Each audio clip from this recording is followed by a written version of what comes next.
Hey guys, welcome back to our YouTube channel Financeable. Today in this video, let's learn about how to open a bank account online on BMO Bank. So let's get started. At first, let's get into any browser and search for BMO Bank account opening. Click on this first website over here.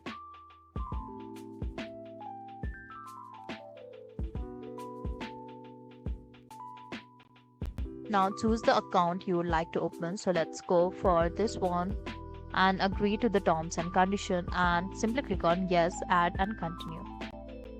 So now we need to enter our details here. At first we need to enter the personal details like our name, date of birth and simply click on next.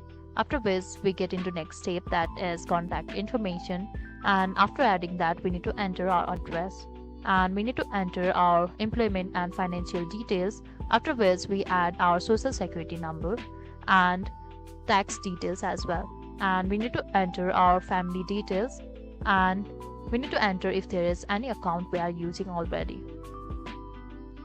Also we may need to provide our identification cards as well, and after all of these steps are completed, our account will finally be created. So that is all we can do to open BMO bank account online.